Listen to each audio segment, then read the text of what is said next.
Sean bienvenidos a la Suprema Corte de Justicia de la Nación. Les saluda José de Jesús Cruz y Baja y nos encontramos en su programa El Pleno en Vivo. Este día el Pleno del Tribunal Constitucional de nuestro país analizará la contradicción de tesis número 151, diagonal 2016. Una contradicción de tesis de criterios entre los sustentados por primera y segunda salas de la Suprema Corte de Justicia de la Nación al resolver diversos juicios de amparo directo en revisión y un elemento importante en función del contexto que se establece en este caso en la temática que deriva precisamente del estudio del artículo 170, fracción segunda de la Ley de Amparo vigente. Un asunto importante en términos constitucionales y legales. Constitucionalmente se enmarca en lo que establece el artículo 107 de la Constitución Política de los Estados Unidos Mexicanos y en el ámbito legal, de acuerdo a las diversas disposiciones en materia de contradicción de tesis de la Ley de Amparo, y en el ámbito substancial importante el artículo 104 de la Constitución Política de los Estados Unidos Mexicanos y en el ámbito legal, en la parte substancial, importante el análisis que se establece de este artículo al que hemos hecho referencia, 170, fracción segunda de la Ley de Amparo vigente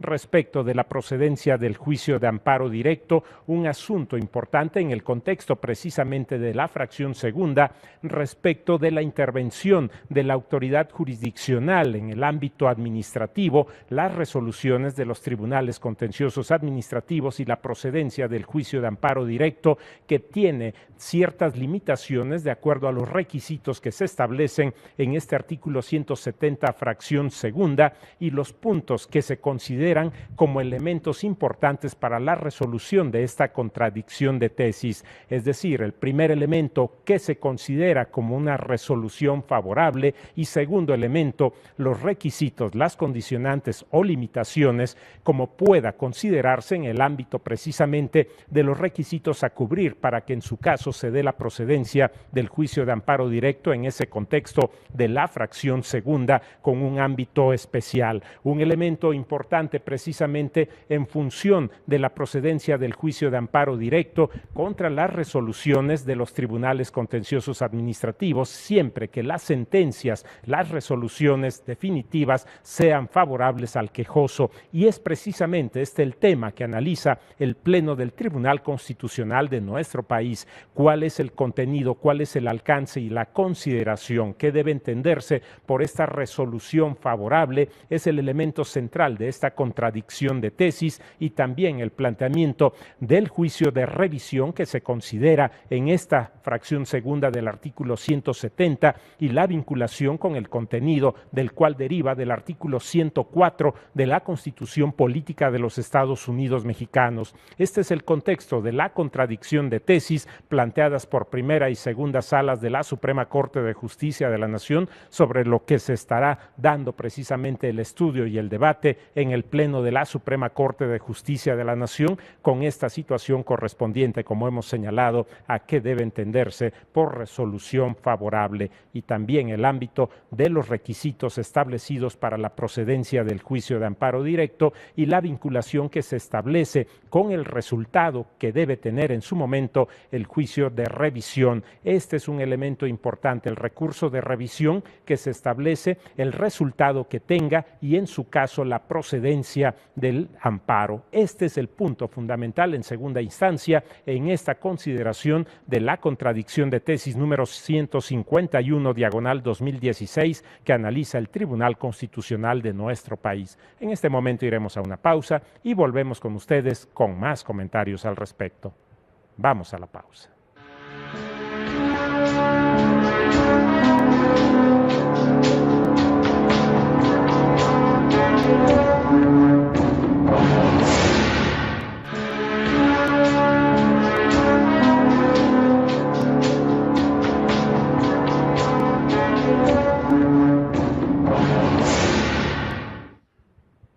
Se encuentra todo dispuesto para que dé inicio la sesión ordinaria del Tribunal Constitucional de nuestro país. En este momento, damos paso. Se abre la sesión. Señor secretario, por favor, denos cuenta. Sí, señor ministro presidente. Se someten a su consideración los proyectos de actas de las sesiones públicas número 4, conjunta solemne, y 109 ordinarias, celebradas el martes 14 de noviembre del año en curso. Señoras ministras, señores ministros, está a su consideración el acta. No hay observaciones. Se aprueba en votación económica. Queda aprobado. Continuamos, por favor. Sí, señor. Se somete a su consideración el proyecto relativo a la contradicción de tesis 151/2016, suscitada entre la primera y la segunda salas de la Suprema Corte de Justicia de la Nación, bajo la ponencia del señor ministro Lainez Potisek y conforme a los puntos resolutivos a los que se dio lectura en sesión anterior. Gracias, señor secretario. En esa ocasión habíamos comentado que una vez que estuviera integrado totalmente este pleno, podríamos tomar la votación final. Tengo entendido, si no me equivoco, que el señor ministro Lainez quería hacer antes una explicación. O le doy la palabra al señor ministro Cosío, que ya la ha pedido. Muy brevemente, ministro presidente, solo para recordar en este asunto, el Pleno ya en varios asuntos, amparos directos en revisión, había resuelto la interpretación del artículo 170, fracción segunda de la Ley de Amparo, el llamado amparo preventivo, y por mayoría se había llegado a la conclusión que es un amparo que actúa más como una prerrogativa y no como una carga procesal, es decir, en caso de que no lo promueva el quejoso, no por eso precluye su derecho a hacerlo, toda vez que estamos en un amparo en el que el quejoso recibió o viene de una resolución que es totalmente favorable y, por lo tanto, las normas aplicadas han sido interpretadas incluso en su beneficio. Entonces, este Pleno ya definió esa parte. Pero teníamos ya en lista y programado una contradicción de tesis. La contradicción de tesis abordaba dos puntos fundamentales. El mismo de la preclusión, que efectivamente entiendo, o en opinión del ponente, efectivamente queda sin materia porque eso ya se definió. Lo que en la opinión del proyecto no se abordó es qué se debe de entender por resolución favorable, por un lado, y segundo, y qué es lo que nos va a dar la distinción entre la fracción primera y la fracción segunda del artículo 170. Porque en la fracción primera del artículo 170, el amparo directo procede en cualquier caso cuando el quejoso no ha visto satisfechas todas sus pretensiones, como en un amparo para efectos o cualquier otro en donde él considere que no obtuvo la totalidad de sus pretensiones. Entonces, utiliza o se apoya su pretensión en el 170 fracción primera. Pero cuando obtuvo total resolución favorable, cuando las normas han sido interpretadas durante toda la secuencia procesal en su favor o como él pretendía que fueran interpretadas, y es la autoridad la que interpone un recurso de revisión fiscal, entonces se activa la fracción segunda, a pesar de que él ya no tendría argumentos de inconstitucionalidad que hacer valer.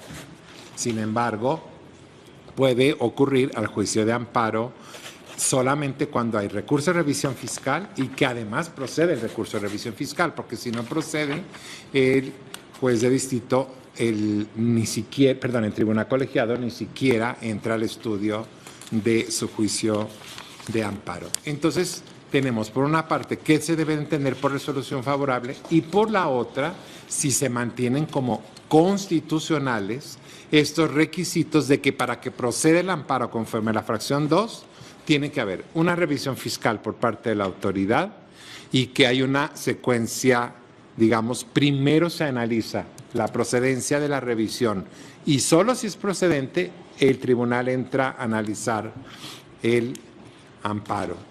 Y tercero, y muy importante, que no puede hacer valer cuestiones de legalidad. Estas son las tres limitaciones que la primera sala había declarado que son inconstitucionales y que no deberían de permanecer en el orden jurídico. La segunda sala, al analizar primero lo que es resolución favorable, segundo, cómo impacta en la fracción segunda, dijo, por lo tanto, esas limitaciones o requisitos no son inconstitucionales porque la lógica lleva que es un amparo preventivo y que no precluye. Por lo tanto, el proyecto se presentó en que subsistía la contradicción solo para definir qué es resolución favorable y en su caso, si los requisitos de que ya mencioné que van en la fracción segunda se mantienen o son declarados constitucionales o no. Desde luego, el punto de preclusión, el punto de que no es una carga procesal, ya la definió el Pleno. Pero entonces en la última votación, señor presidente, hubo una votación dividida entre quienes consideran que toda la totalidad del tema ha sido superado por la primer sala y quienes consideraremos que no era así. Esa es la votación que se quedó pendiente por parte de los ministros Cosío, la ministra Margarita Luna Ramos y la ministra Norma Piña. ¿Es cuánto, señor presidente? Gracias, señor ministro. En esa ocasión ya no tomamos la votación de los señores ministros Cosío, Luna Ramos y la ministra Piña Hernández. De tal modo que tiene la palabra el señor ministro. Muchas gracias, señor ministro. Presidente, creo que la explicación que ha dado el señor ministro Lainez es muy clara. Yo estoy en la posición de que este asunto ha quedado efectivamente sin materia. En la sesión del 17 de octubre del 2016 se resolvió el ADR 1537-2014 y en la sesión del 3 de abril del 2017 el ADR 5928-2015. Creo que en esos asuntos ya quedó definido, determinado que debe entenderse por resolución favorable. Ahora se dice, no, hay algunas diferencias importantes. Yo tengo como punto de partida el hecho de que en este ADR 1537-2014 se expusieron algunas consideraciones que precisamente están retomadas desde mi punto de vista con algunos matices en este asunto. Por tal razón, yo votaré en el sentido de que ha quedado sin materia este asunto. Gracias, señor presidente. Gracias, señor ministro Cosío. Señora ministra Luna. Gracias, señor presidente. Sí, efectivamente, nosotras no participamos en la discusión de esta contradicción de tesis en la que vemos que sí, una parte ya quedó determinado, como bien lo explicó el ministro Lainez, que queda prácticamente sin materia todo lo relacionado con la interpretación del 170 fracción segunda en cuanto a la procedencia del juicio de amparo. Y esto pues se hizo conforme a otra jurisprudencia que también fue ponencia del señor ministro Lainez, que se resolvió en este pleno en el sentido de hacer una interpretación conforme del artículo 170 fracción segunda. Sin embargo, esta contradicción de tesis tiene dos puntos de contradicción. La primera era determinar qué se entendía por resolución favorable y la segunda si era o no procedente el juicio de amparo en términos del 170 fracción segunda, también por cuestiones de legalidad. Entonces, la segunda parte, como ya mencionamos, quedó prácticamente resuelta en la otra contradicción de tesis que también fue ponencia del señor ministro Lainez.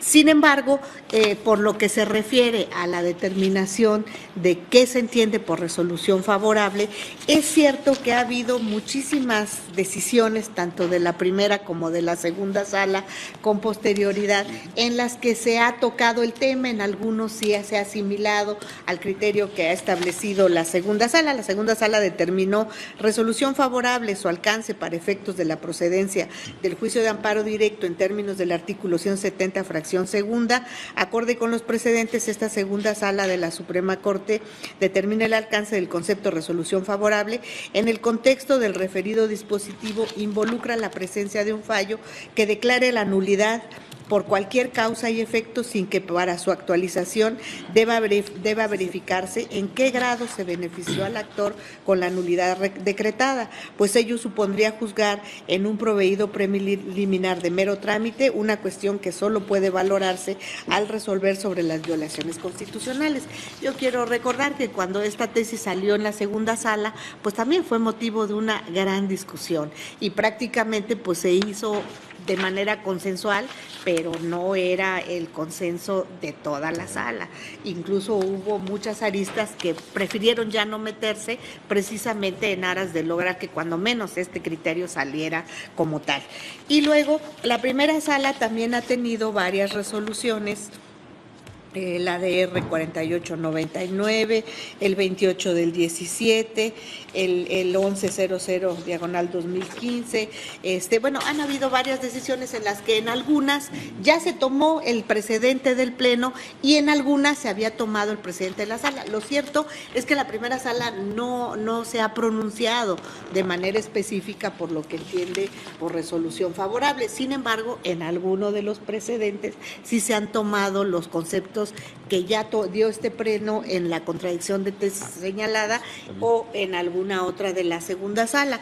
A mí me parece que quedaría como incompleto el tema que ya se estuvo tratando en la contradicción anterior en relación con el artículo 170, fracción segunda.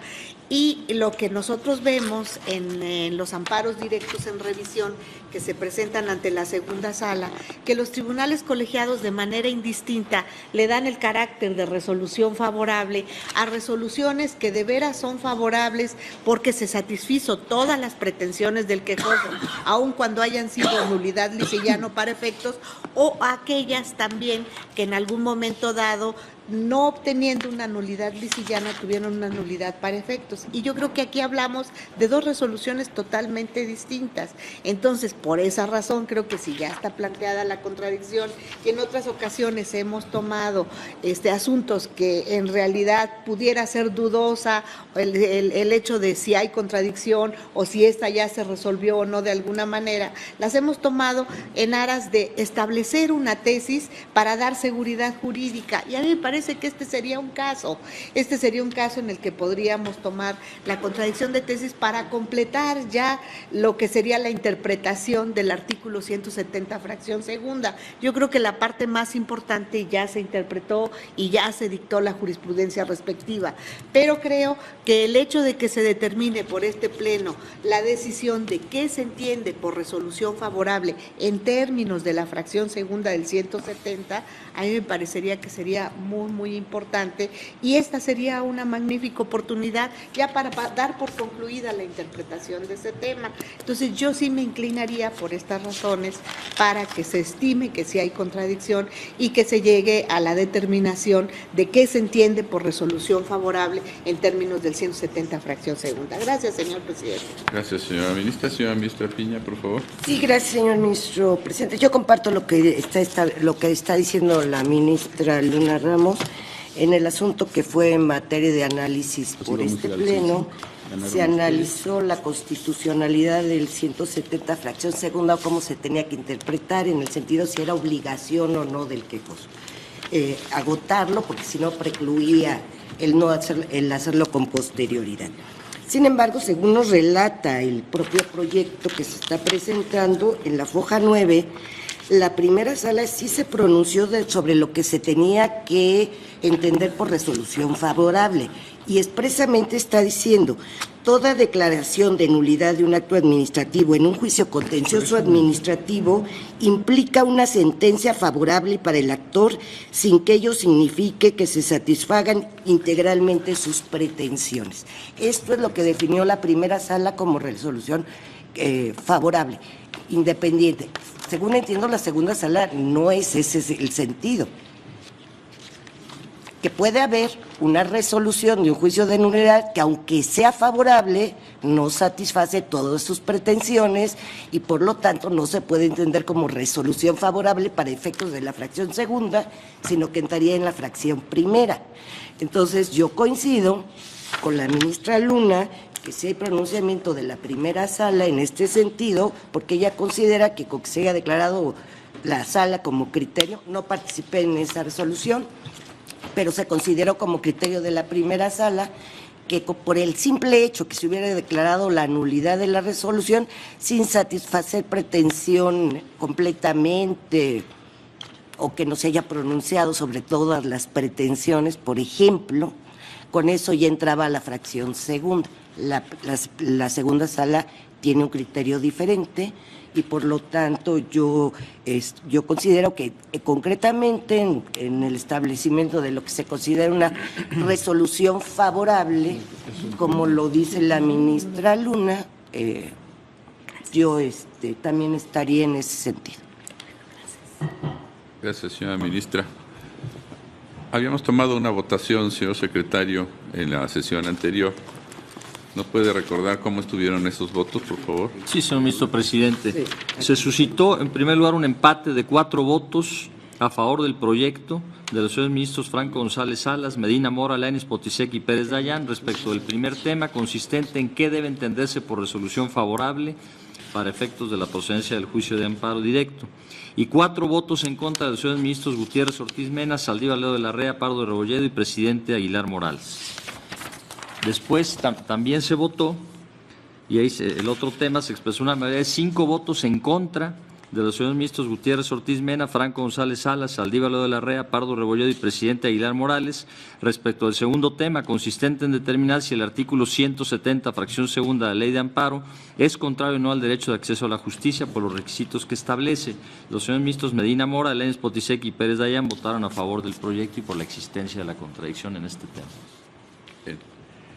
Como estaban las votaciones respecto del primer tema en la que hubo empate a 4, queríamos esperar la votación de los señores ministros, específicamente en este tema, para claridad de la votación. Pídale, por favor, a los señores ministros y a las señoras ministras la votación respecto de este primer tema en el que hubo empate a 4 votos. Sí, señor ministro Gutiérrez Ortiz Mena. No, solo a los señor ministros ministro que no Cosío estuvieron. Díaz. Yo sigo creyendo Sí, que, porque no, que ha nosotros quedado sin dejamos que materia. definitivo. Señora ministra Luna Ramos. Yo estaría porque sí hay contradicción. Señora ministra Piña Hernández. Hay contradicción. Señor ministro presidente, me permito informarle que existe una mayoría de 6 votos en el sentido de que sí existe contradicción. Bien. Y respecto del segundo tema, que se refería a la existencia de la contradicción respecto del acceso a la justicia de estas disposiciones, ahí hubo una votación de 5 a 4. 5-3 en contra del 5-3. proyecto. Le tomo voto. Señor ministro Cosío Díaz. No, me queda muy claro que está preguntando el señor presidente en este punto de votación. Señor ministro Lainez. Solo para aclarar, sería el punto de si hay contradicción en que son constitucionales los requisitos de la fracción 2.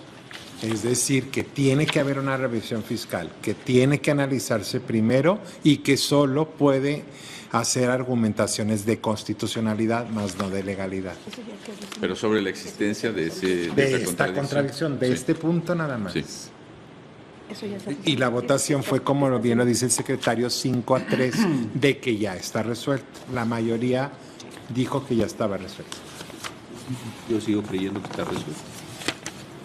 Señora ministra Luna Ramos. Sí, yo creo que también había contradicción en esta parte, pero que ya queda sin materia porque se resolvió en la otra contradicción de tesis que fue ponente el señor ministro Lainez. Señora ministra Piña Hernández. Yo también creo que ya fue motivo de resolución. Señor ministro presidente, me permito informarle que existe mayoría de 8 votos en contra de la propuesta del proyecto en el sentido de que ha quedado sin materia la contradicción respecto a este tema. Luego, entonces, con la votación mayoritaria del tema anterior, estaríamos retomando el proyecto en cuanto al fondo. Señor ministro Lainez, estaríamos tomando la votación ahora, o la argumentación, pero antes me pide la palabra el señor ministro Pardo. Señor ministro Pardo. Gracias, señor presidente. Es que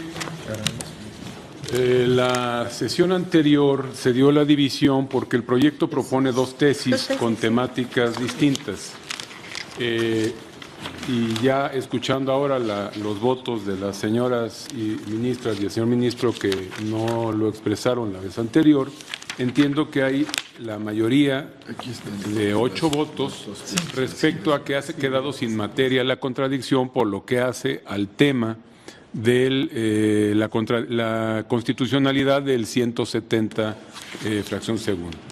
El otro tema, que es también el que suscitó debate la ocasión anterior, es que el ponente identificó un segundo punto de contradicción. Digamos, el principal era el referido concretamente a si existe o no preclusión en términos del 170, cuando el particular no hace valer el amparo cuando la autoridad hace valer la revisión administrativa. Y en eso creo que ya quedó la mayoría de 8.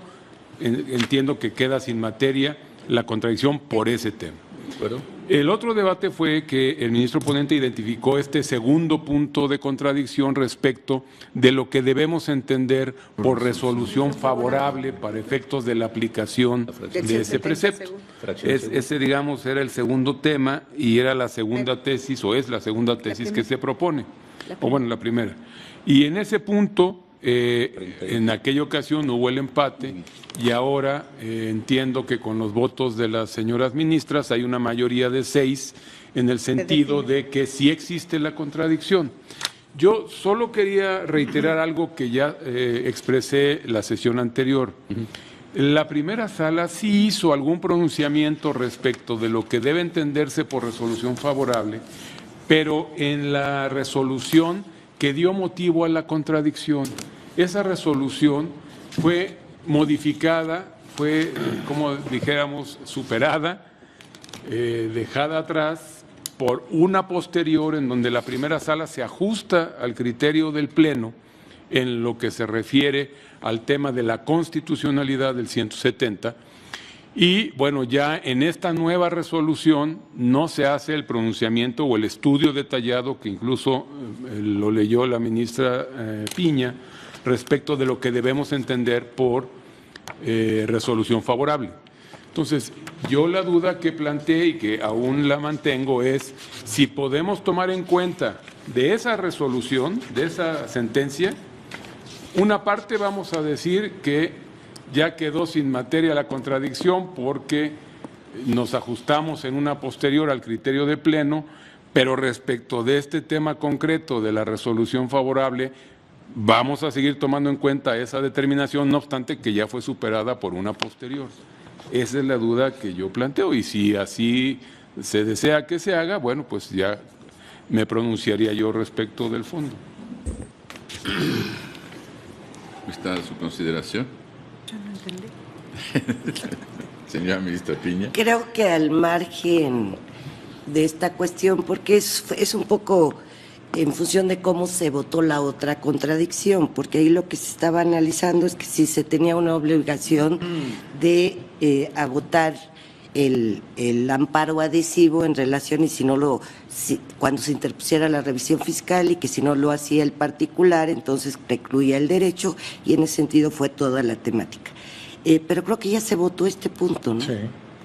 Se votó que subsiste en cuanto a resolución favorable y es lo que tenemos que analizar. Creo que ya se votó o no se votó. Pues sí, fue la votación que se tomó, pero solamente sobre la existencia, no sobre el tema de fondo. Sí. ¿No? Pues, Procederíamos. Sí. porque sería la misma votación que antes. Pues sí. Señor ministro Pardo. Perdón, yo sé que estoy hablando de temas ya votados, pero me parece que es relevante. La primera sala tiene una resolución que es un amparo directo en revisión 28 de 2017, donde se está ajustando al criterio de la segunda sala por cuanto hace al concepto de resolución favorable.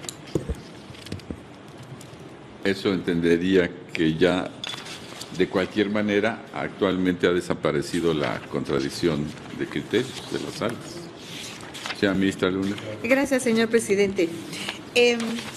Yo lo que decía era que sí hay varias decisiones de la primera sala, de la segunda, donde sí o no, pero no hay un pronunciamiento específico del Pleno de resolución favorable. Y hay mucha confusión en cuanto a lo que se entiende por eso. Si nosotros vemos el proyecto del señor ministro Lainez, en la página 30, lo que plantea es el punto de contradicción y lo divide en dos, y hasta donde entiendo, eso no cambió. No cambió. El primer punto de contradicción es qué debe entenderse por resolución favorable. Y el segundo es, ¿son o no constitucionales las limitaciones o condiciones que se prevén para el trámite del mismo previstas en dicha fracción? Con base en estos puntos de contradicción, elaboró el proyecto y, bueno, primero él determina qué se entiende por resolución favorable y luego daba las razones respecto de la constitucionalidad de los requisitos del 170 fracción segunda. Tan es así que esta es la estructura del proyecto que concluye con la propuesta de dos tesis. de dos tesis, una que define lo que se entiende por resolución favorable y la otra que se refería a la constitucionalidad de los requisitos del 170 fracción segunda. Entonces yo entiendo que si ya votamos los puntos de contradicción y quedamos que el segundo punto de contradicción, aún existiendo o no existiendo, ya queda sin materia, ese está fuera. ¿Por qué? Porque está resuelto con la contradicción anterior. Y nada más nos queda el analizar el primer punto de contradicción, que se entiende por resolución favorable. Y hay una propuesta, ¿estamos o no de acuerdo con esa propuesta? Yo creo que es así de sencillo. Sí, yo entiendo, señora ministra, pero para que el Pleno se pueda pronunciar tratándose de una contradicción de tesis, tiene que existir la contradicción de tesis, y yo entiendo por el cambio de criterio de la primera sala que ya no existe esa contradicción de tesis en los que ambas salas asumen sustancialmente el mismo criterio del alcance de ese concepto de resolución favorable. Y claro, sería conveniente que el Pleno se pronunciara al respecto, pero técnicamente la contradicción no está ya posible porque no existe esa contradicción de tesis. Señor ministro Saldívar. Gracias, señor presidente. Exactamente en los mismos puntos que usted se acaba de expresar. Lo que sucede es que se dio, la primera vez que se discutió este tema, una discusión intensa en el Pleno, y a veces se complica cuando pasa algún tiempo y quienes no estuvieron en esa discusión llegan a una posición un poco incómoda nada más a votar, y entonces no tienen a veces toda la película de toda la situación que sucedió. Esta cuestión que acaba de decir el ministro Pardo es muy relevante.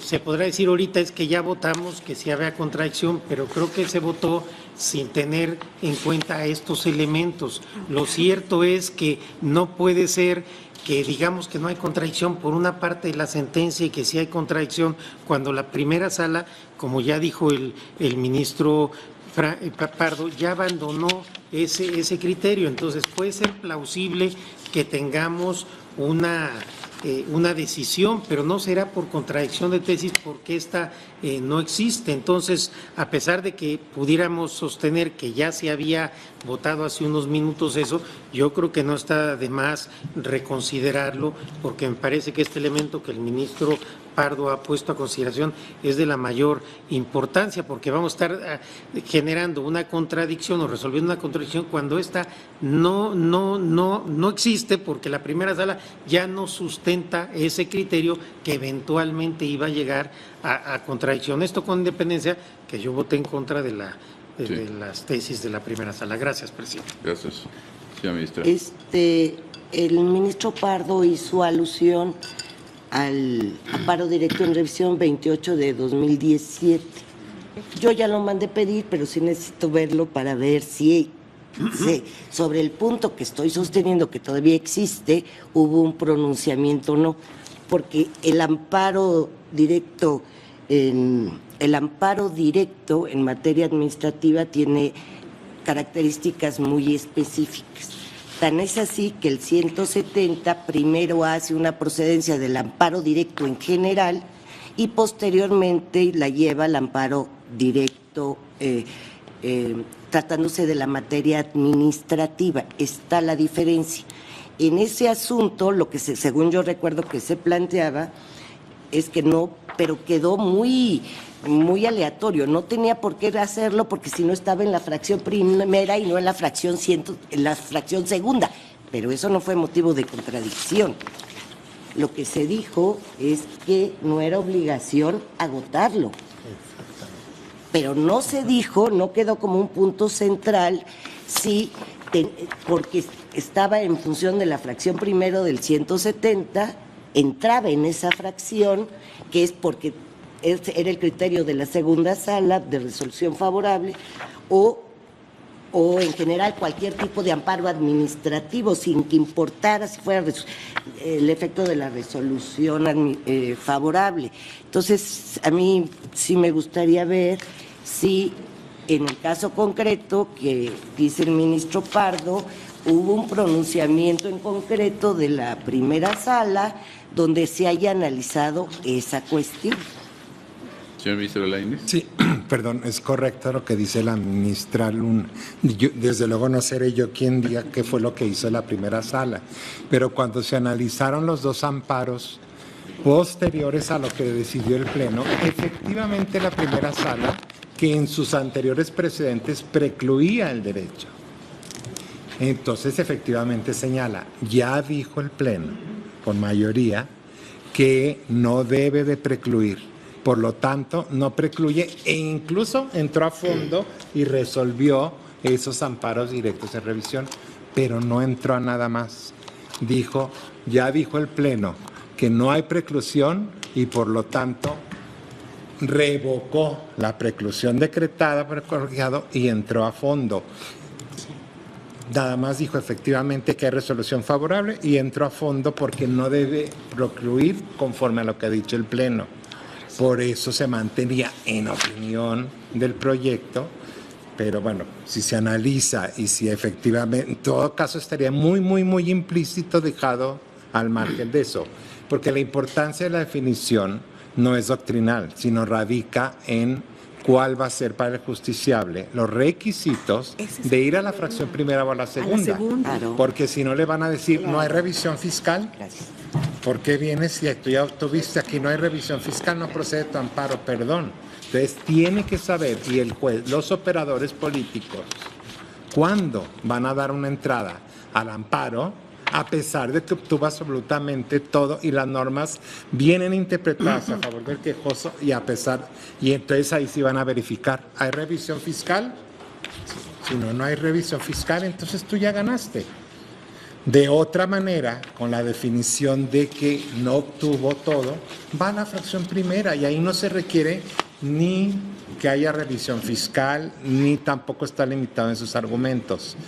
Por eso, en su caso, la primera sala, digamos, sostiene, yo diría pues implícitamente, sí se acogió muy diferente al criterio del Pleno en el momento en que dijo, cuando su criterio era que precluía, por mayoría decía sí precluye, el Pleno ya dijo que no y entró a fondo. Gracias, presidente.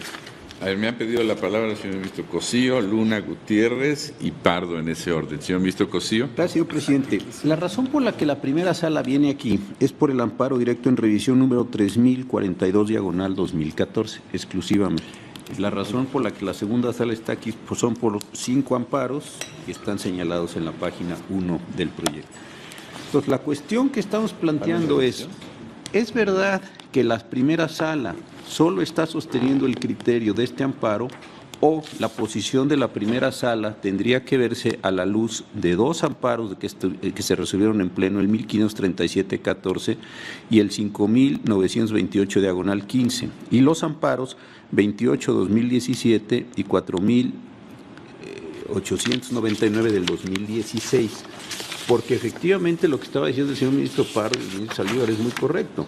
Si nosotros estamos aquí solo por ese primer amparo, pues la verdad no tiene mucho sentido plantearlo como contradicción de tesis, porque nosotros tenemos, para nosotros, que abandonamos el criterio y adoptamos expresamente el criterio de la segunda sala. Entonces, más que ver si dijimos o no dijimos en ese amparo, y lo decía bien la ministra Piña, tendríamos que ver si efectivamente en estos 4 amparos que yo he señalado, que al menos son los que yo tengo identificado, puede haber algún otro, seguimos sosteniendo un criterio discrepante. Ahora, esto también nos tendría que llevar a que nos pusiéramos a analizar si se da o no se da la situación. Yo entiendo ya en un sentido práctico para tratar de salir de este asunto, por si no vamos a tener que dejar el asunto en lista y vamos a ver si efectivamente la sala dijo y no dijo y estuvo y no estuvo y qué tanto es tantito. Entonces vamos a estar en esa discusión, pues así vamos a acabar. Entonces la otra cuestión es, toda vez que la segunda, estoy en la página 42 del proyecto, la segunda tesis, amparo directo, la fracción segunda, etcétera, no es violatoria del 17 constitucional, ya quedó sin materia. La cuestión está en si podemos pronunciarnos ahora resolución favorable y su concepto conforme la fracción segunda del artículo 170 de la Ley de Amparo. Si a mí me preguntan por esta tesis, diré que estoy de acuerdo y estaré de acuerdo con esta tesis porque es la que he sustentado, no como tesis, desde luego, pero sí como criterio en los 4 amparos que acabo de señalar. Entonces, si lo que queremos es resolver este asunto para que quede con prístina claridad que ya nos pronunciamos, pues me parece que más que traer 4 expedientes aquí y ponernos a ver qué dijimos y qué no dijimos, y ahí nos pongamos de exégetas de nuestras propias decisiones, pues digamos que con la votación que se tomó, que hay 6 personas que consideran que subsiste, pues obligados por la mayoría, yo no tendría punto de discusión en este sentido. ¿Por qué? Porque a mi parecer es lo que he estado sustentando en un conjunto de amparos. Por eso voté que no había contradicción, pero dado que hay una votación mayoritaria de 6 que nos dice que sí subsiste, pues lo único que puede subsistir es sobre este tema. Tiene toda la razón el señor ministro Pardo, estamos haciendo ahí un salto, pero me parece que en aras de la seguridad jurídica podríamos sentirnos, yo al menos lo pongo así, obligado por esta manera y reiterar un criterio que a mi parecer he estado reiterando. Gracias, señor presidente. Gracias, señor ministro. Señora Mista Luna. Gracias, señor presidente. La contradicción de tesis la plantea usted, señor presidente, porque hay diferencias de criterios entre primera y segunda sala. Ahora, hubo ejecutorias posteriores y se nos dice por el ministro Pardo que el amparo en revisión 28-2017 de alguna manera ya deja sin materia el punto de contradicción que estamos viendo. La ministra Piña con mucha razón dijo, pues hay que checar bien el amparo directo en revisión 28-2017. Pues aquí está el amparo 28 de 2017 y en el amparo 28 de 2017 no se pronuncian por resolución favorable. Lo que dice este asunto es lo siguiente: esta primera sala considera que la cuestión a resolver en este recurso consiste en determinar en primer lugar cuál es la interpretación que el Tribunal Pleno le dio al 170 fracción segunda de la Ley de Amparo y en segundo lugar revisar si el colegiado aplicó indebidamente el 170 fracción segunda de la Ley de Amparo, lo que llevó a omitir el análisis del concepto de violación. De esta forma, las interrogantes a responder por la resolución del caso son las siguientes. Primera cuestión: ¿cuál es la interpretación de este alto tribunal que le ha dado al 170 fracción segunda de la Ley de Amparo? Y tercera cuestión: ¿cuál es la interpretación constitucionalmente válida del 22A del Código Fiscal de la Federación en relación con el pago de intereses a favor de los contribuyentes derivado de un pago de lo indebido? Y empiezan a darle respuesta a esto. ¿Y qué es lo que dicen única y exclusivamente de resolución favorable? Se las leo. Dice, se precisó en la ejecutoria de referencia que ello vulneraría el derecho a una defensa adecuada de los gobernados y los colocaría en una situación de incertidumbre jurídica, por lo que el artículo 170, fracción segunda de la Ley de Amparo, debe tenerse como una prerrogativa a favor de los particulares que les permite, en caso de que lo consideren oportuno, promover un juicio de amparo ante una eventual sentencia que los afecte. Asimismo, el Tribunal Pleno determinó que esa prerrogativa no debe entenderse como una carga procesal o una obligación que tenga que cumplirse como sucede tratándose de la fracción primera, por lo que al recibir una demanda de amparo directo en contra de una resolución emitida por un tribunal de lo contencioso administrativo como consecuencia de una sentencia en un recurso de revisión fiscal, el Tribunal Colegiado de Circuito deberá verificar si la sentencia originalmente pronunciada por el Tribunal Contencioso le fue o no favorable. Eso es todo lo que dice. Entonces, no se está analizando qué se entiende por resolución favorable. Entonces, si esta es la razón para dejar sin materia la contradicción que ya se votó existe, pues no hay razón. Gracias, señor presidente. Gracias. Señor ministro Gutiérrez. Gracias, ministro presidente. Y una disculpa al ministro Pardo, que voy a interpretar lo que ha venido diciendo, que es lo mismo que sostengo yo. La primera sala no se ha pronunciado, pero al no pronunciarse quiere decir que no existe contradicción. Para que exista contradicción tiene que haber un pronunciamiento de la sala. Lo que ha hecho la primera sala es adoptar el criterio que votó en el Pleno. Tan es así que voy a hacer un acto de magia. Vamos a tomar como voto definitivo el hecho de que hay una contradicción, y cuando votemos en el fondo, el único que va a votar en contra va a ser el ministro Saldívar, porque es el único que se ha pronunciado en contra. Porque no hay contradicción, ya sabemos cuál va a ser el resultado. Por eso me adhiero a lo que dice el ministro Cosío. Ya tomemos como votación definitiva el hecho de que existe contradicción, vencidos por la mayoría, entremos a la votación de fondo y la votación será 10-1. Gracias, ministro presidente. Gracias, señor ministro. Señora ministra Piña. Nada más para precisar, en el Amparo directo 28 diagonal 2017, no hubo pronunciamiento. ¿Qué sucedió en ese asunto en concreto? Ya lo vi. Tuvo una resolución favorable el particular por cuestiones de legalidad de la sala. Y después la autoridad se fue a revisión fiscal. Como la autoridad se fue a revisión fiscal y revocaron, cuando va el particular y cuestiona la constitucionalidad del 22, el colegiado le dice que son inoperantes porque precluyeron, porque tenía que haber interpuesto el amparo en términos del 170, fracción segunda de la ley de amparo.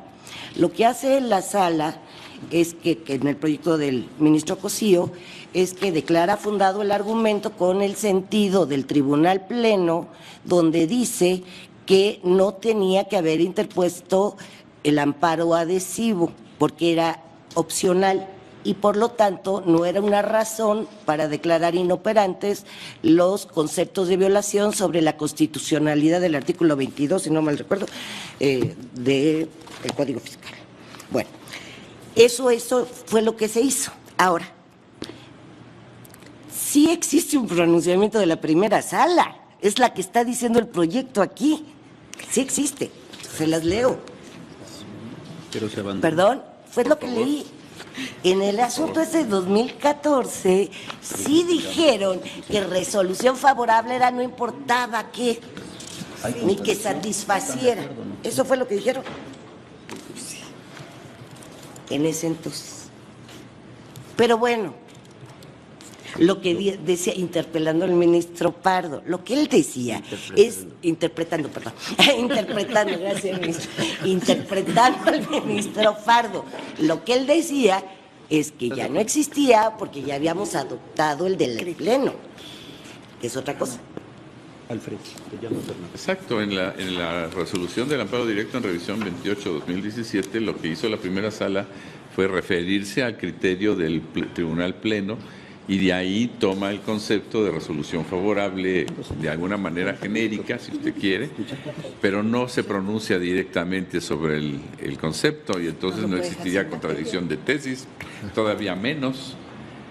Desde luego que es útil o más importante, si se quiere de alguna manera señalar que el criterio unánime o el criterio del Pleno, estando presentes todos los ministros, puede tener más fuerza, desde luego, pero para eso la ley de amparo señala ciertos requisitos de existencia para el pronunciamiento y entre ellos está que existan criterios encontrados, contradictorios, que exista esa contradicción de tesis para que la resuelva el Pleno. Y si la primera sala, como se insiste, no se ha pronunciado y solamente asume de alguna manera el criterio del Tribunal Pleno, pues entonces no tenemos contradicción de tesis. Señor ministro Pardo. ¿Volvemos a votar o...? Gracias. Tomando las interpretaciones como interpelaciones, quiero hacer uso de la palabra para sostener por qué dije, y lo repito, que en el amparo directo de revisión 28-2017 se pronunció la primera sala sobre ese punto. El agravio que se hace valer en ese amparo directo en revisión está sintetizado, bueno, de los que se hicieron valer y que se declararon fundados, está sintetizado en el párrafo 55 del engrose respectivo. En este párrafo 55 se resume el agravio y dice: la quejosa argumenta que conforme a la tesis de rubro, resolución favorable, su concepto conforme al artículo 170, fracción segunda de la Ley de Amparo, abandono de la jurisprudencia segunda, diagonal J, 90, diagonal 14, décima época. Para que sea procedente el juicio de amparo directo, debe asumirse que se dictó una resolución favorable como previene el artículo 170, primer párrafo, fracción segunda de la Ley de Amparo, es decir, supone el dictado de una sentencia que resuelva de manera absoluta la pretensión de la parte actora y que le proyecta el máximo beneficio sin posibilidad de una afección posterior. El agravio que se hace valer está sustentado en la tesis de la segunda sala, que es la que ahora está contendiendo con una resolución que ya quedó superada de la primera sala. ¿Esta no es la jurisprudencia? No, nada, perdón, ¿puedo? A ver, sí. Es que eso no lo dice la sala, lo dice el colegiado. No, Es el Pero ahí agravio. transcribe la tesis de la segunda sala. En el, Bueno, es el agravio. en el Agravio párrafo que se considera 55. fundado en el estudio del asunto y finalmente se le da la razón. Perdón, Lo que- señora ministra, pero es que el ministro Pérez Dayán pidió antes la palabra. Discúlpeme. Gracias, señor ministro presidente. Seré muy concreto. Para mí quedan muy claros 2 puntos. Aquí hubo una votación que determinó que sí hay contradicción, aún asumiendo que pudiera haber un criterio que hubiera abandonado aquel que aquí se explicita, ha sido leído y a mí me parece que eso nos lleva a concluir que quedó indudablemente superado el criterio. Y en esos 2 puntos baso el tercero. Es recurrente, y si no es que abrumador, el número de asuntos que llegan a la segunda sala, precisamente aprovechando el criterio de que resolución favorable es a cualquiera que haya declarado la nulidad, incluyendo las que son para efectos. Y a partir de esa aplicación que hacen los tribunales colegiados, quienes seguramente, como muchos de nosotros, consideran que el criterio no se había abandonado, pues lo aplican, y a partir de ahí los quejosos afectados vienen en amparo directo en revisión cuestionando la constitucionalidad del artículo 170, fracción segunda, pues consideran también que el concepto de resolución favorable no es al que acudió el tribunal colegiado. Esto, me parece a mí, es más que razón suficiente para que ya sin lugar a dudas, por determinación del más alto tribunal de la Nación, se ponga claridad en lo que quiere decir resolución favorable, pues para muchos, evidentemente esta la puede ser cualquiera que le haya entregado algo al gobernado. Para muchos otros, si esto cancela la oportunidad de un juicio de amparo, solo la que satisfizo de modo total y absoluto su requerimiento, y a partir de ello no hay forma de que la autoridad vuelva a actuar.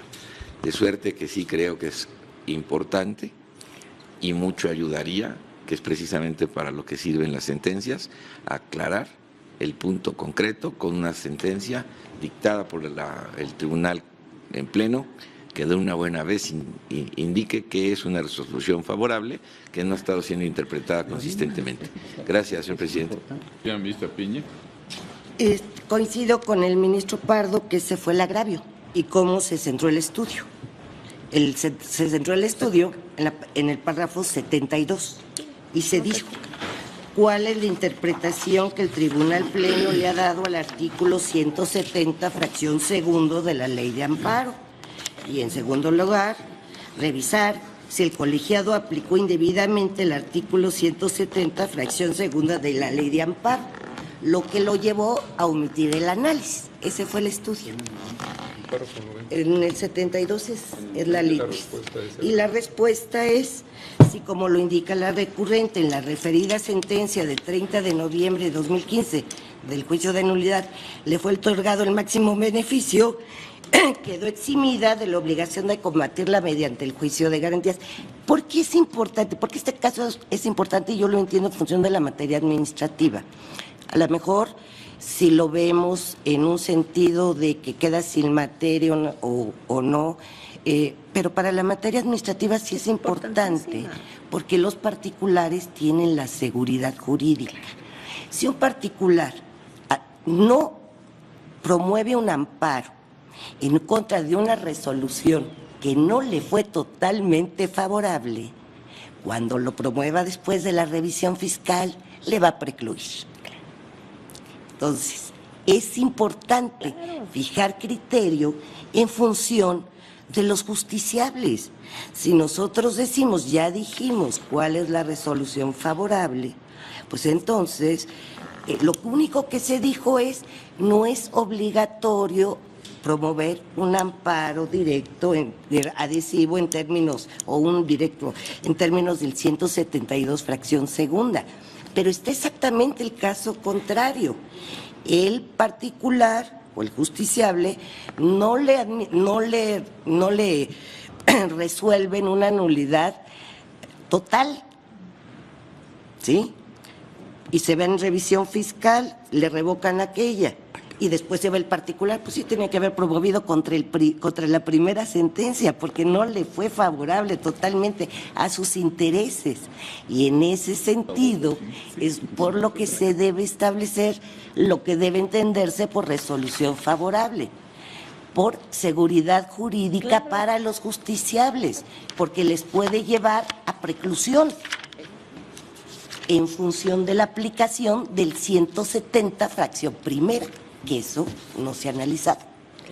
Por eso yo insisto que este asunto, a lo mejor para algunos ministros es sin materia y no tiene mayor importancia porque ya se lo dijo, pero en los tribunales colegiados administrativos y para los justiciables es de mayor importancia, para ellos sí, porque les puede llevar a que no les analizan conceptos de violación o bien les sobresean por preclusión al no entender lo que es resolución favorable en función de la procedencia del 170 fracción primera y 170 fracción segunda. Yo por eso insisto que se tiene que analizar. Pero no sé si usted gusta volver a tomar votación. Se votó.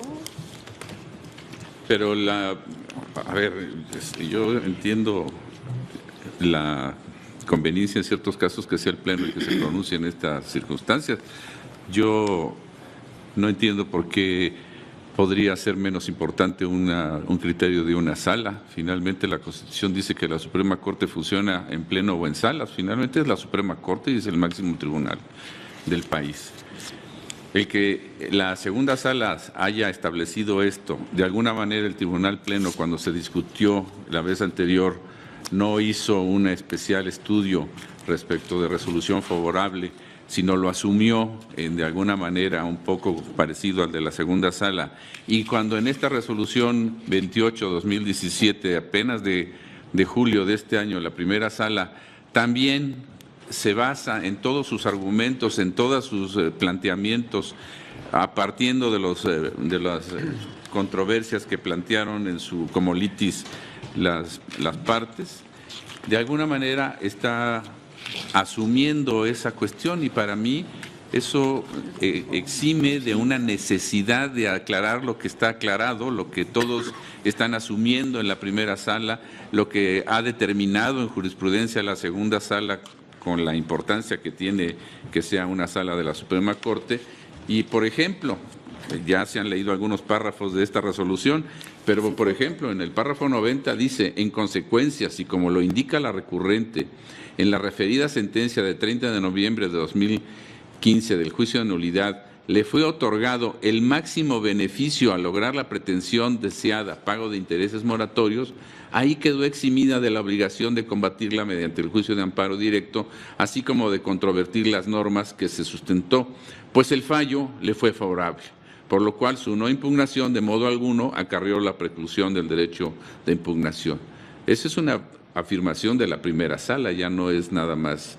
Por eso, si la decisión en comento fue modificada al dictarse un nuevo fallo, porque ahí hubo una nueva resolución en el Tribunal Administrativo, en el que al seguirse los lineamientos de la revisión se negó el pago de intereses, es correcta la promoción del juicio de amparo directo, porque aquí es cuando se ven lesionados los intereses de la recurrente. Entonces ahí se está de alguna manera diciendo, y ya con eso pues son criterios de ambas salas que quizá no necesiten más pronunciamiento. Pero bueno, si como se ha visto se dice que hay una votación mayoritaria respecto del tema, que ya tomamos hace un momento, pues habría que pronunciarse sobre quizá la resolución del sentido o alcance de la expresión legal resolución favorable.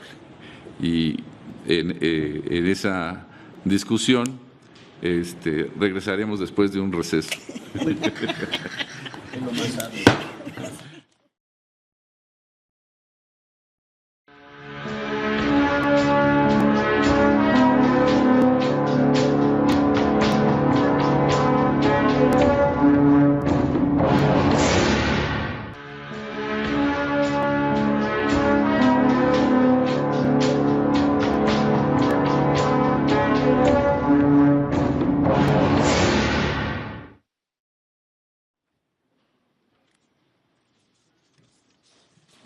Se reanuda la sesión. Señoras y señores ministros, atendiendo entonces a la votación que se tomó respecto de la existencia de la contradicción en relación con el tema de lo que debe entenderse por resolución favorable, el proyecto nos hace una propuesta que concluye en una tesis que está en el párrafo 63, página 42 del proyecto. Señor ministro Lainez, ¿quisiera usted comentar algo? Gracias, ministro presidente. La explicación está a partir de en párrafo 47, y que platicamos o fue expuesto en la sesión anterior. Me limitaré entonces a abordar la tesis. Por resolución favorable, su concepto conforme a la fracción segunda del artículo 170 de la Ley de Amparo. Concepto de resolución favorable supone el dictado de una sentencia que resuelve de manera absoluta la pretensión de la parte actora y le otorga el máximo beneficio sin posibilidad de una afectación posterior con independencia del tipo de nulidad declarada.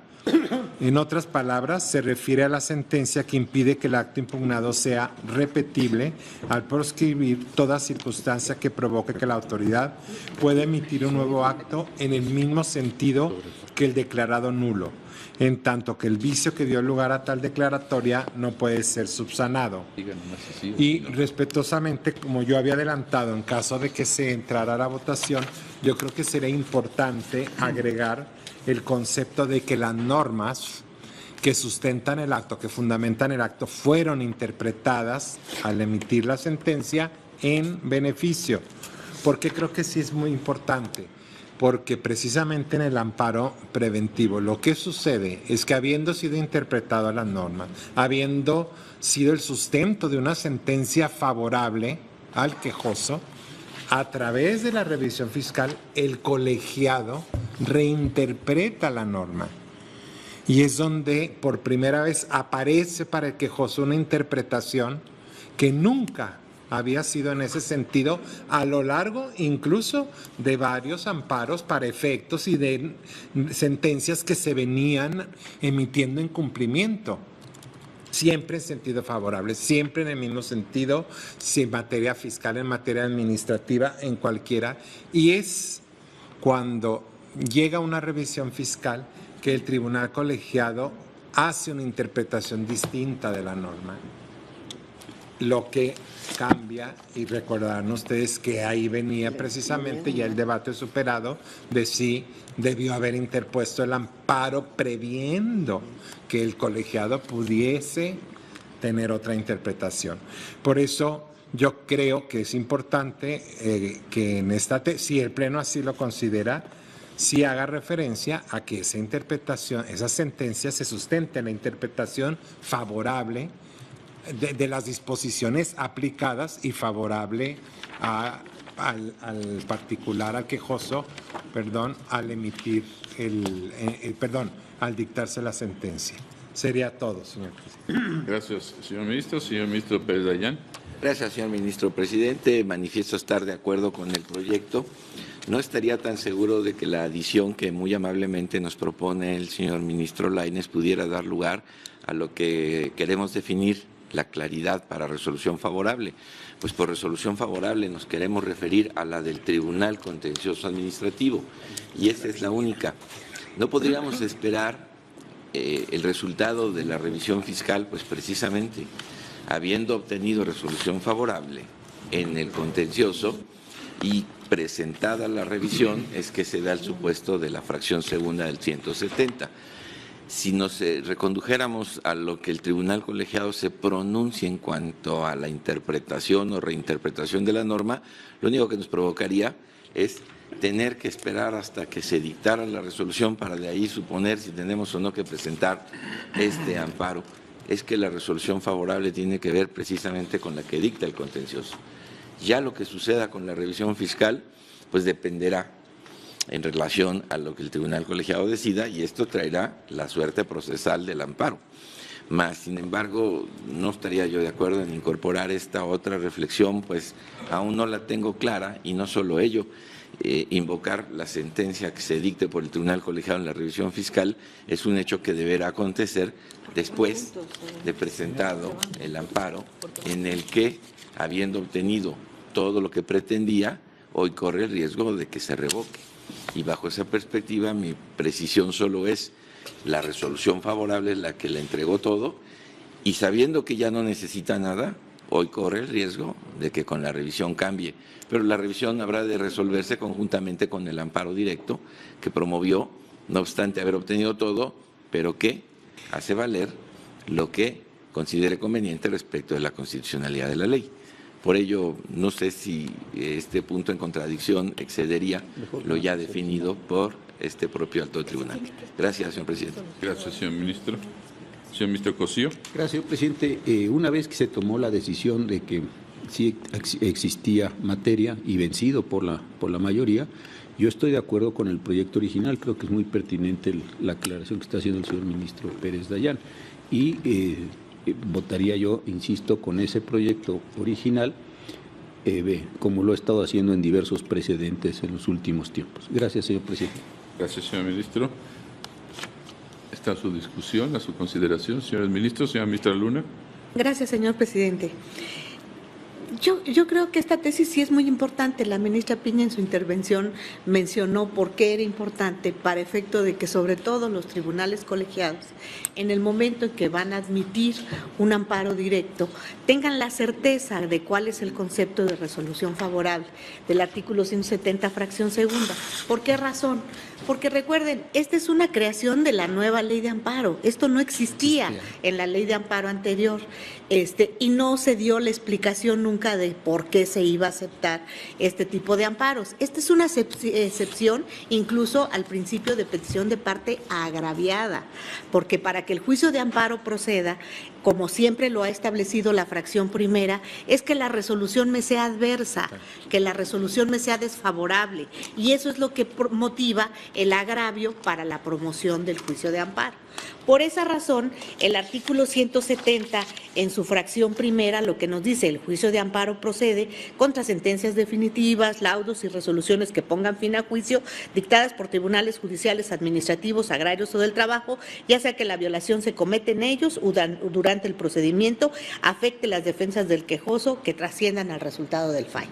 Entonces, ¿qué nos dice la fracción primera? Bueno, para efectos de procedencia es que la sentencia sea desfavorable. Si la sentencia es favorable, pues normalmente, ¿qué sucede? Pues van a desechar el amparo de entrada o lo van a sobreseer en su momento porque no hay una afectación al interés jurídico. Entonces, eso es muy importante. Sin embargo, esto tuvo matices todavía bajo la vigencia de la ley de amparo anterior. Este matiz que se dio fue cuando se dieron las famosas resoluciones de los tribunales contenciosos administrativos, tanto federal como local, para efectos. ¿Qué sucedió aquí?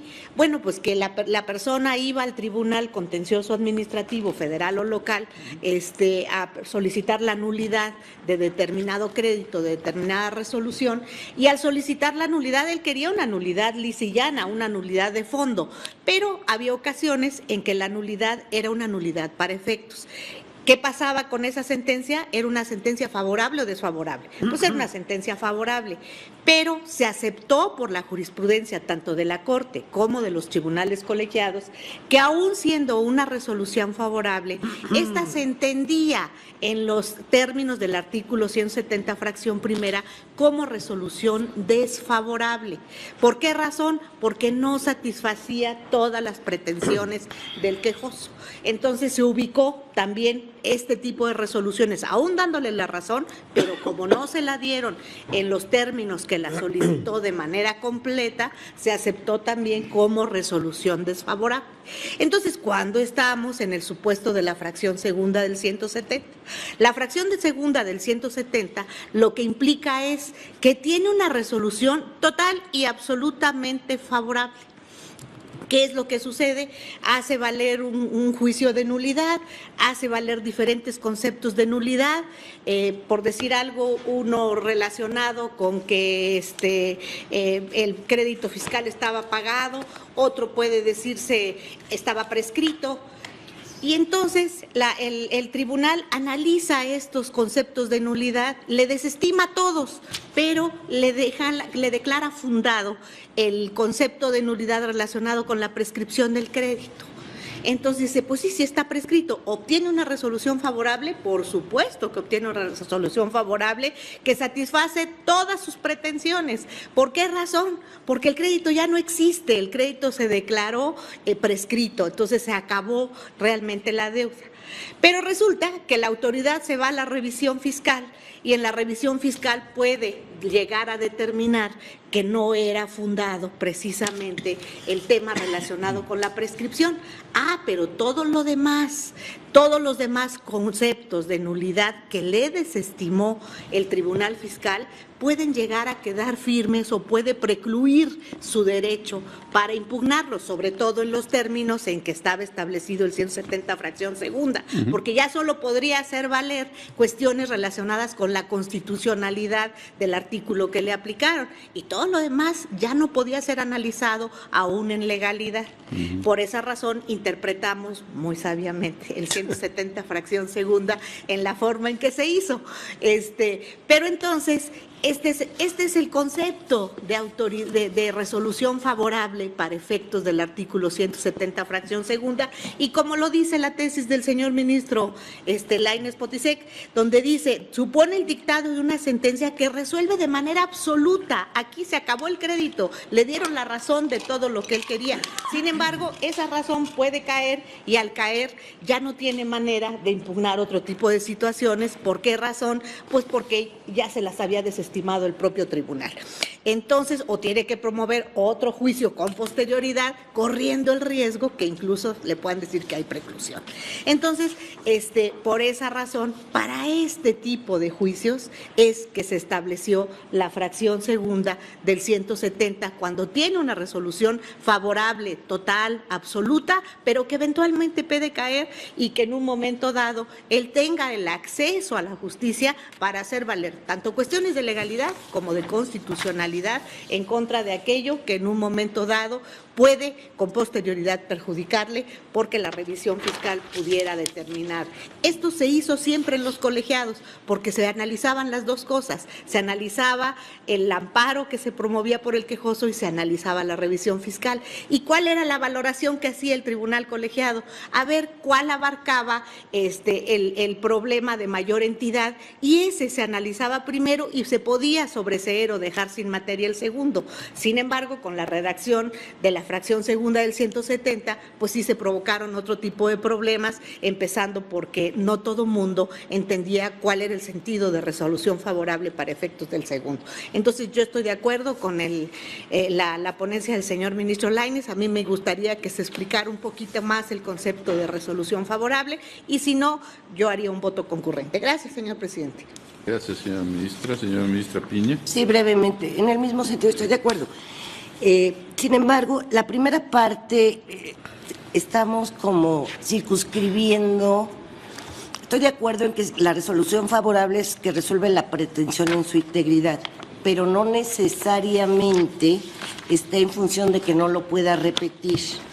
Por ejemplo, se establece que el Tribunal Federal respectivo tiene que analizar si procede que se le devuelva o si tiene un derecho subjetivo, por ejemplo, ¿no?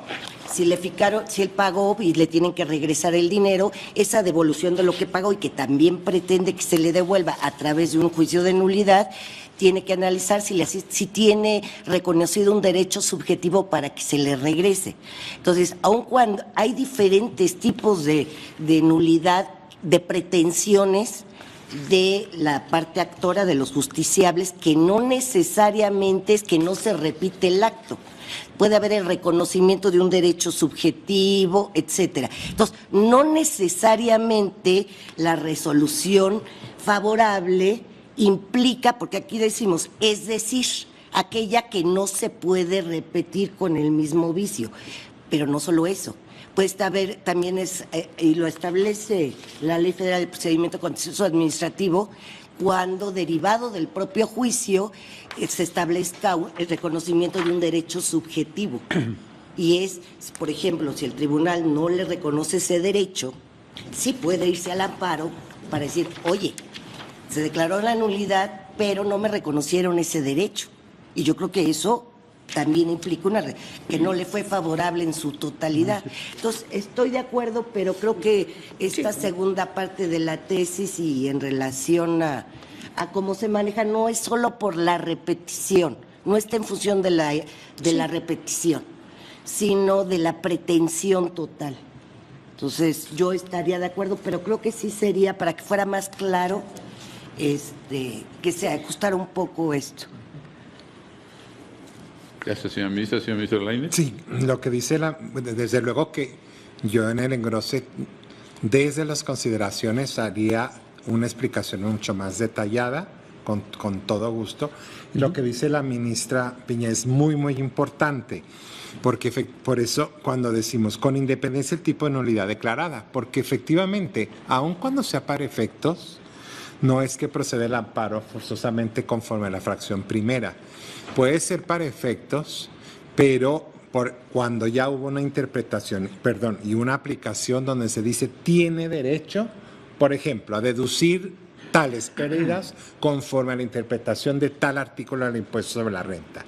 Y entonces la sentencia para efectos tendrá que recoger eso precisamente.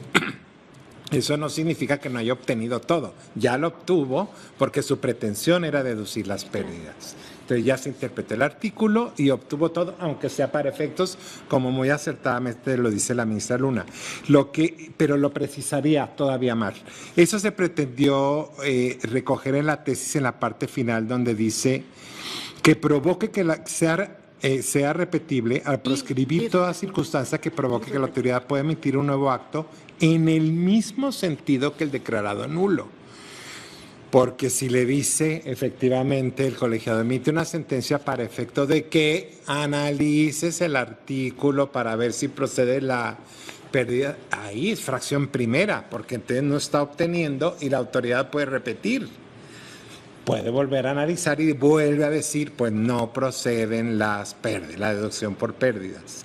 Entonces, pero es muy importante, lo precisaría todavía más si le parece bien, ministra, para que quede muy claro que lo que no se va a ver es el mismo acto declarado nulo. Ahí ya el quejoso queda satisfecho, que no puede haber un acto que reinterprete la norma en otro sentido distinto y que le van a llevar a repetir lo que precisamente ella obtuvo, pero tanto en consideraciones, si le parece bien, como en la tesis, que quede clarísimo lo que ella dice, porque es fundamental. Gracias. Hay otra hipótesis, que es a la que yo me refiero.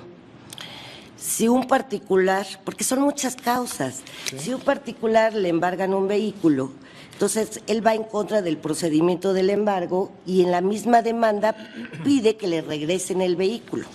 Son dos pretensiones. No es que vayan a repetir, pueden declarar nulo ese procedimiento y la sala tendría que analizar si le tienen que restituir el vehículo porque es su pretensión. Hay muchas hipótesis. Él dice que pagó de más y demuestra que pagó de más. La sala dice, su pretensión es, mira, pagué de más y por lo tanto me tiene que devolver tanto la autoridad. Así lo pedí y me dijeron que no. La sala puede decir, sí, si pagaste de más y quedarse callada y dice, oye, pues sí, ya dije que pagó de más, pero a mí me falta que la sala se pronuncie que me tienen que regresar el dinero. Por eso la Ley Federal de Procedimiento Contencioso Administrativo establece muchas hipótesis, como es el reconocimiento de un derecho subjetivo. O sea, no solo es anular el acto para que no lo pueda repetir, es que en la misma demanda de nulidad tienes una pretensión de que te dé la autoridad algo. Ese es el reconocimiento del derecho subjetivo. Entonces, no es de mera anulación de actos. Tiene otros efectos y pueden ser muy amplios. Por eso, si vamos a pretensión, yo creo que con eso podríamos abarcar todos los supuestos, sin hablar de que si se tiene que repetir o no. Más bien de menos. ¿Alguien más, señores ministros? Bueno, pues el planteamiento está en relación con la tesis. No entiendo que el señor ministro Lainez vaya a modificar la propuesta de la tesis que formula en la página 42 respecto de... Sí. ¿Sí? Sí, claro. ¿Cómo quedaría entonces, por favor, señor ministro? ¿Cómo quedaría entonces?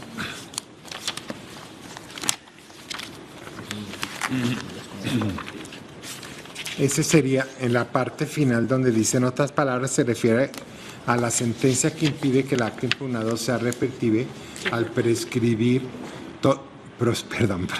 gracias, ministro. Toda circunstancia que provoque que la autoridad pueda emitir un nuevo acto, en el mismo sentido que el declarado nulo, lo que no significaría que no pueda atender precisamente a otras pretensiones plasmadas en la sentencia. ¿Sí? Sí, en esta parte, ¿puedo, señor presidente? Sí. Es que aquí dice, en otras palabras, se refiere a la sentencia que impide que el acto impugnado sea irrepetible al proscribir toda circunstancia que provoque que la autoridad pueda emitir un nuevo acto en el mismo sentido. No, puede emitir un acto en el mismo sentido, eso no sería ningún problema. El problema es que lo que le solicitaron, o sea, la pretensión, si fue por un problema de competencia, bueno, pues el acto puede emitirla una autoridad en el mismo sentido, la competente. Entonces, el problema no es ese, porque ya lo salvamos arriba cuando se dice que aunque sea nulidad lisillana o nulidad para efectos. Entonces, yo creo que más bien sería hasta nulidad declarada y quitarle todo lo demás. Puede ser, sí, ministra. En ese sentido. ¿Hasta dónde quedaría entonces? Hasta donde dice independiente, con independencia del tipo de nulidad declarada. En otras palabras, ya no. No, la precisión ya no. Ya no. En otras palabras. Es decir, no. En otras palabras, ya no. Ya no. Ok. Entonces está a su consideración. Lo podemos someter a votación entonces, por favor, señores ministros, señor secretario. Tome la votación en ese sentido con la propuesta modificada del señor ministro Lainez. Señor ministro Gutiérrez Ortiz. A favor. Señor ministro Cosídez. Señor ministro Luna Ramos. Con la propuesta modificada. Señor ministro Franco González Salas. Con el proyecto con reserva. Señor ministro Saldívar de la Toda vez que esta tesis no se puede ver aislada, sino a la lógica de todo el sistema, como lo ha interpretado el Pleno, y yo no comparto la interpretación que se está dando al 170 fracción segunda, estoy en contra y anuncio voto particular. Señor ministro Pardo Robledo. Con la postura de la primera sala, es decir, con el proyecto. Señor ministro Peña Hernández. Con el proyecto modificado, que nunca fue discutido en esos términos en la primera, cuando estuve yo presente. Con el proyecto modificado. Señor ministro Lenin. Con el proyecto modificado. Señor ministro Pérez Dayán. Con el proyecto como lo anticipó el ministro Gutiérrez. Señor ministro presidente Aguilar Morales. Con el proyecto modificado, originado en los criterios de la segunda sala. Señor ministro presidente, me permito informarle que existe una mayoría de 10 votos a favor de la propuesta modificada del proyecto, con reservas del señor ministro Franco González Salas, voto en contra del señor ministro Saldívar de la Rea, quien anuncia voto particular. Bien. En esta parte queda resuelto. Entiendo, señor ministro Cosío. Sí, quisiera reservarme un voto concurrente y felicitar al señor ministro Gutiérrez. Gracias, señor presidente. Señor ministro Lainez, entiendo que ya no hay otro tema que analizar, por lo que con esta decisión última queda resuelta la contradicción de tesis 151-2016. Atendiendo a la hora, voy a levantar la sesión. Los convoco a la próxima sesión pública ordinaria que tendrá lugar el próximo martes 21 de noviembre en este recinto a la hora acostumbrada. Se levanta la sesión. Aquí está.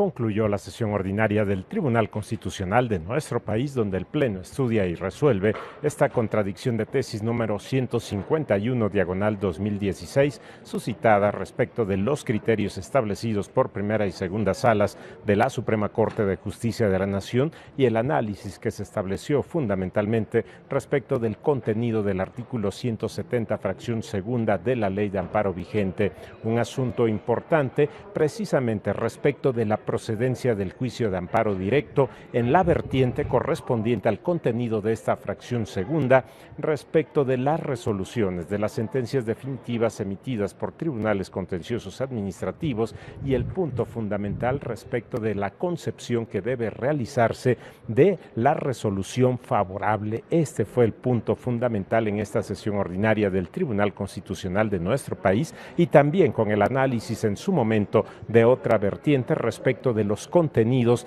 en los requisitos establecidos en esta fracción segunda del artículo 160 para la procedencia del juicio de amparo directo. El artículo 170 plantea diversas vertientes respecto de los requisitos, los elementos que deben cubrirse para la procedencia del juicio de amparo directo, y en esta sesión ordinaria el Pleno analiza precisamente cuál es el concepto de la resolución favorable, cómo debe entenderse en el contexto de la primera parte que establece esta fracción segunda del artículo 170 y considera la resolución favorable aquella que otorga el beneficio absoluto respecto de la resolución en términos absolutos que debe hacerse en función de las pretensiones que tiene la parte. Esto como uno de los elementos importantes que da lugar precisamente al entendimiento de esa primera parte del artículo 170, fracción segunda, y los requisitos que se establecen posteriormente en el contenido de este artículo 170.